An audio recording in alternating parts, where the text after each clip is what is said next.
nakikinig sa Target On Air. Target On Air.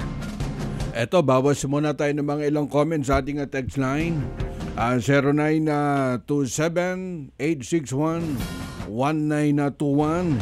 Eto, sabi po na isang texter po natin mula po sa Valenzuela City.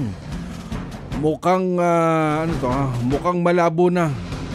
Kariks na mahihain po impeachment complaint laban po kay BP Sara dahil kapusa po sa panahon.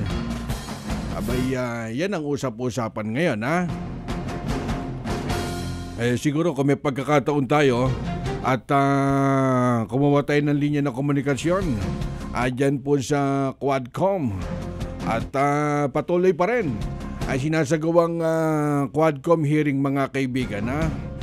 Meron tayong mga televiewer mula po dyan sa bayan po ng Chaong, dyan sa Lucena, dyan sa Gumaca, at magandang yumaga kay Governor Dr. Helen Tan dyan sa Quezon Province. Ay, yung taga-bayan po ng Chaong, Quezon, abay sila po yung nagpapasalamat kay Mayor RJ May dahil nasa 31 barangay pala ang Chaong, Quezon, mga kaibigan.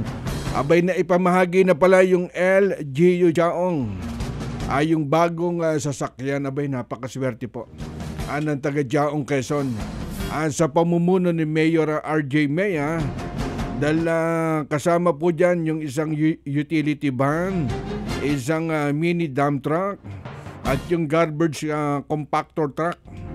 Kumbaga ito po yung ipinamahagi kamakailan, at personal pong pinangunahan po yan ni Mayor RJ May dyan sa bayan po ng Chaong, Quezon.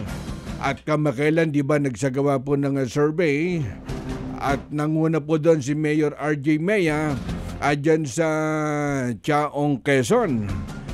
Kung kayo nanonood po sa ating Facebook Live, ayan, personal po na pinangunahan po ni Mayor RJ May yung pamamahagi po ng isang utility van, isang mini dump truck, at saka yung garbage compactor truck. Kumbaga yung paghakot po ng basura. At talaga naman tuloy-tuloy isinasagawang pagtulong ni Mayor RJ May dyan po sa bayan po ng Chaong, Quezon. Eto, lipat na po tayo ng paksa at mukhang nagpaliwanag si dating Senate President at JPE Enrile regarding po dun sa kanya naging komento dun sa katatapos lang po na INC rally, at mukhang dinagsa ng mga comment si JPE Enrile, Kayo'y nakikinig sa Target On Air.